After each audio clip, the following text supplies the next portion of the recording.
Welcome to Shanmugam IAS academy. இன்னைக்கு நம்ம 19th February current affairs discuss பண்ண போறோம். ஃபர்ஸ்ட் நியூஸ் நம்ம பார்க்கலாம். இந்த நியூஸ் உங்களுக்கு ஹிந்து நியூஸ் பேப்பர் டெல்லி எடிஷன்ல கொடுத்திருக்காங்க. Is Russia testing a new anti satellite weapon. So இந்த நியூஸ் உடைய பேக்ட்ராப்ல இந்த ஆன்டி சேட்டலைட் வெப்பன்னா என்ன அப்படின்றத பத்தி பார்க்கலாம். சோ இதனுடைய நேம்லயே இருக்கு, self explainable. So anti satellite அப்படின்றது என்னன்னா, சேட்டலைட்டுக்கு அகெயின்ஸ்டா நம்ம லான்ச் பண்ணக்கூடிய ஒரு வெப்பன் தான் ஆன்டி சேட்டலைட் வெப்பன். சோ இதனுடைய மெயினான ஒரு ஒர்க் என்ன அப்படின்னா, லோ அர்த் ஆர்பிட் இருக்கக்கூடிய சேட்டலைட், அதாவது மற்ற கண்ட்ரிஸ் பர்டிகுலரா எனிமி கண்ட்ரிஸ் உடைய சேட்டலைட்டை தாக்குறதுதான் இந்த ஆன்டி சேட்டலைட் வெப்பனுடைய மெயினான கோல். சோ இந்த ஆன்டி சேட்டலைட் வெப்பன்ல பார்த்தோம் அப்படின்னா ரெண்டு விதமான வெப்பன்ஸ் இருக்கு. ஒண்ணு கைனடிக் எனர்ஜி மெத்தட் யூஸ் பண்ணக்கூடிய வெப்பன், இன்னொன்று நான் கைனடிக் எனர்ஜி யூஸ் பண்ணக்கூடிய வெப்பன். சோ கைனடிக் எனர்ஜின்றது உங்களுக்கு தெரியும், அதாவது ஒரு பொருள் மோஷன்ல இருக்கும் போது அதுல இருக்கக்கூடிய ஒரு எனர்ஜி தான் நம்ம கைனடிக் எனர்ஜி அப்படின்னு சொல்லுவோம். சோ இப்ப கைனடிக் எனர்ஜி யூஸ் பண்ணக்கூடிய ஆன்டி சேட்டலைட் வெப்பன் நம்ம பார்த்தோம் அப்படின்னா, சோ இது நம்ம லான்ச் பண்ணதுக்கு அப்புறமா இந்த லோ அர்த் ஆர்பிட்ல இருக்கக்கூடிய சேட்டலைட்டை பிசிக்கலா போய் கொலாய்ட் ஆகும். சோ அப்படி கொலாய்ட் ஆகி அதுக்கப்புறமா அது அந்த சேட்டலைட்டை டெஸ்ட்ராய் பண்றதுதான் கைனடிக் எனர்ஜி மெத்தட். இதுல நம்மளுக்கு டிஃப்ரெண்ட் டைப்ஸ் இருக்கு, அதாவது பாலிஸ்டிக் மிசைல்ஸ் இருக்கு, ட்ரோன்ஸ் இருக்கு, அது சேட்டலைட்ஸ் இருக்கு. அண்ட் நான் கைனடிக் மெத்தட்ஸ்ல பார்த்தோம் அப்படின்னா நான் பிசிக்கல் அட்டாக் அதுல இருக்கும். சோ நான் பிசிக்கல் அட்டாக் அப்படின்னும் போது அந்த சேட்டலைட்டை நம்ம சைபர் அட்டாக் பண்றது, சோ தட் அது ஃபியூச்சர்ல பெர்ஃபார்ம் பண்ணாம போகும். அண்ட் அடுத்து அதை ஜாம் பண்றது. அண்ட் ஆல்சோ நம்ம லேசர்ஸை யூஸ் பண்ணி அந்த சேட்டலைட் செயல் இல்லாம பண்றது. சோ இந்த மாதிரியான பிசிக்கலா நம்ம மோதாம அதனுடைய அந்த ஃபங்க்ஷனிங் நம்ம தடுக்கிறது இட் இஸ் நான் கைனடிக் மெத்தட். இதுல ரெண்டு விதமான மெத்தட்ஸ் நம்ம யூஸ் பண்ணுவோம்.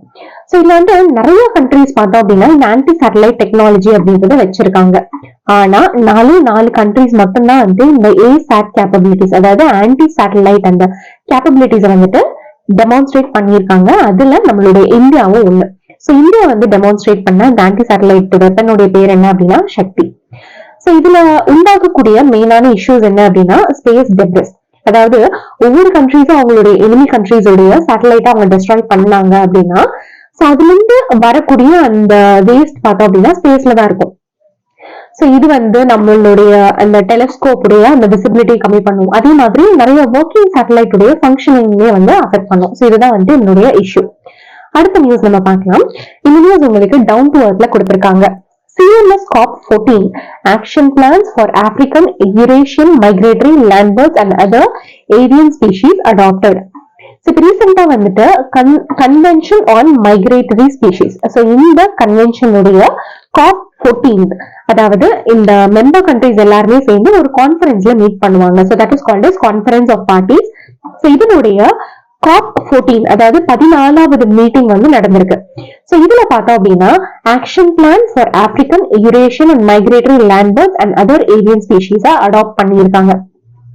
சோ இது எதுக்கு கீழே அடாப்ட் பண்ணியிருக்காங்க அப்படின்னா, so convention of migratory species, so இந்த ஒரு ஃப்ரேம்வொர்க்கு கீழே so there is an agreement, so that is called as conservation of Eurasian, African, Eurasian migratory water birds, AEWA ன்னு ஷார்ட்டா சொல்லுவாங்க.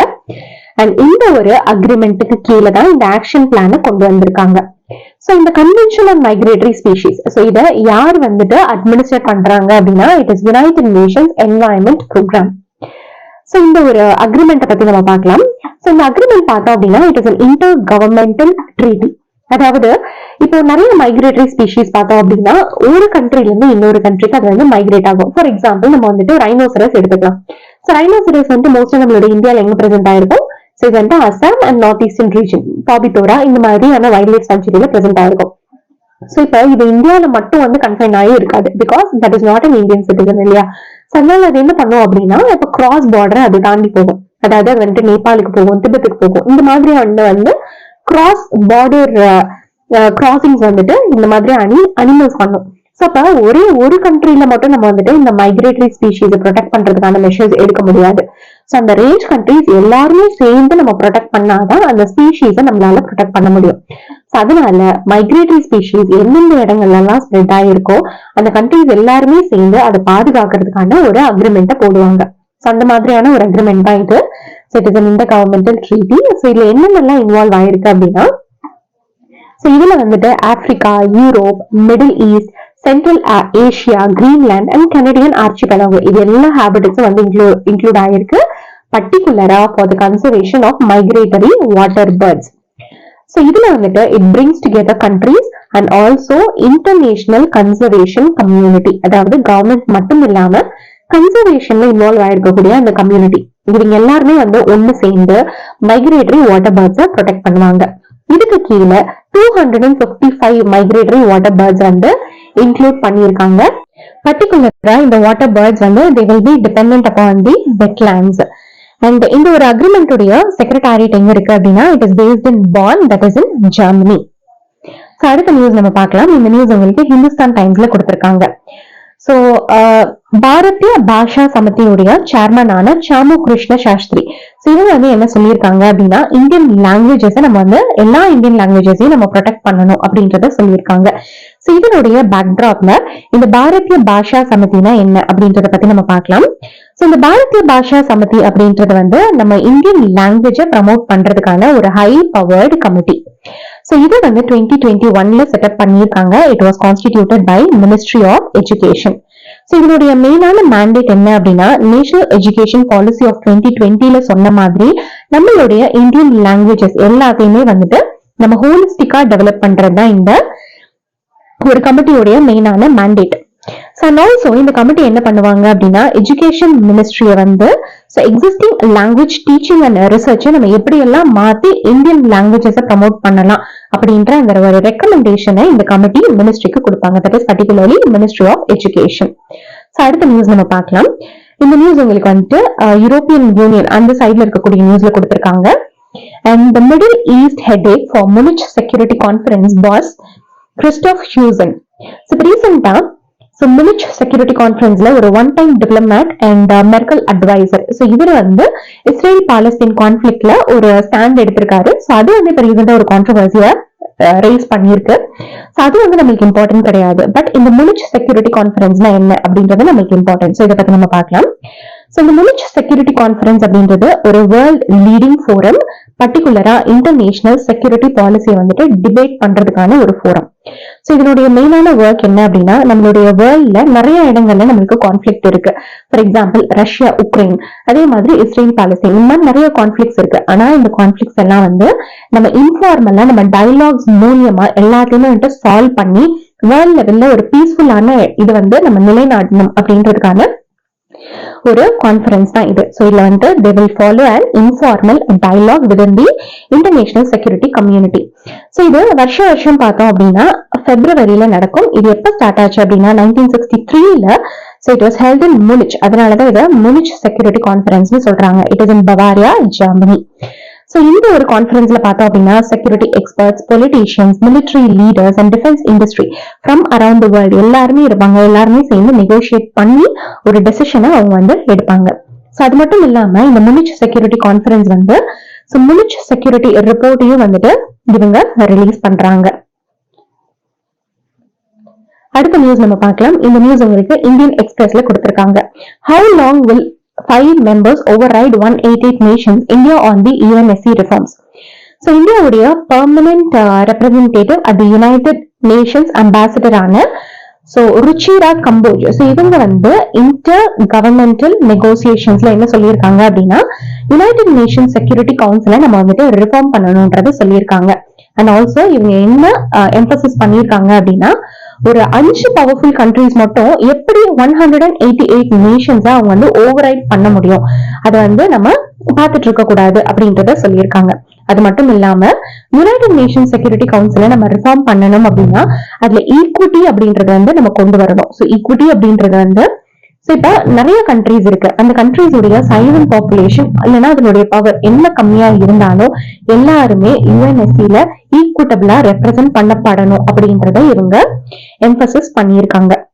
அண்ட் ஆல்சோ இவங்க என்ன சொல்லியிருக்காங்க அப்படின்னா, நான் பெர்மனன்ட் மெம்பர்ஷிப்பை நம்ம இன்க்ரீஸ் பண்றதுனால மட்டும் யுஎன்எஸ்சி ரிஃபார்ம் ஆகாது. அதையும் தாண்டி நம்ம டான்ஜிபிளான எஃபர்ட்ஸ் நம்ம போடணும் அப்படின்றதையும் சொல்லியிருக்காங்க. இதனுடைய பேக்ட்ராப்ல நம்ம யுனைடெட் நேஷன்ஸ் செக்யூரிட்டி கவுன்சில்னா என்ன அப்படின்றத பத்தி நம்ம பார்க்கலாம். சோ யுனைடெட் நேஷன்ஸ் உங்க எல்லாருக்குமே தெரியும், அதாவது தமிழ்ல ஐநா சபைன்னு சொல்லுவாங்க.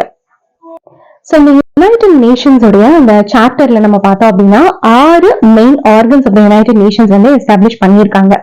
சோ இதுல ஒன் ஆஃப் தி ஆர்கன் தான் வந்து United Nations security council. So இந்த யுஎன்எஸ்சி உடைய பிரைமரியான ரெஸ்பான்சிபிலிட்டி என்ன அப்படின்னா இன்டர்நேஷனல் பீஸ் அண்ட் செக்யூரிட்டியை மெயின்டைன் பண்றதுதான் இதனுடைய பிரைமரி ரெஸ்பான்சிபிலிட்டி. சோ இந்த யூஎன் சார்ட்டருக்கு கீழே எல்லா மெம்பர்ஸுமே, அதாவது யுனைடெட் நேஷன் ஜெனரல் அசம்பிளில இருக்கக்கூடிய எல்லா மெம்பர்ஸும் இந்த யுஎன்எஸ்சி என்ன டெசிஷன் எடுக்கிறாங்களோ அந்த டெசிஷனுக்கு அவங்க கம்ப்ளை பண்ணி நடக்கணும். இது வந்து யுஎன் சார்ட்டர்ல கொடுத்திருக்காங்க.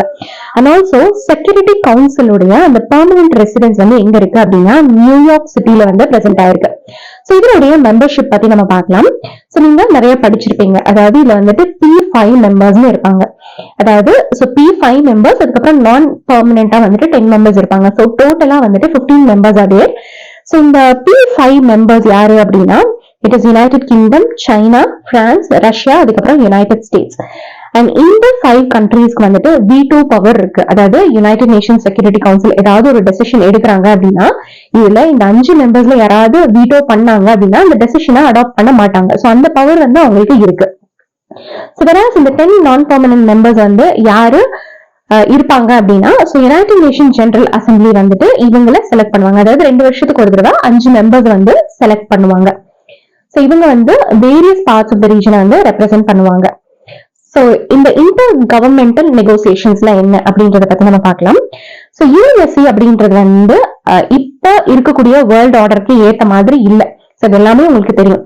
சோ இதை வந்து நம்ம ரிஃபார்ம் பண்ணணும் அப்படின்ற அந்த ஒரு குவெஸ்ட் வந்து நிறைய கண்ட்ரீஸ்க்கு இருக்கு.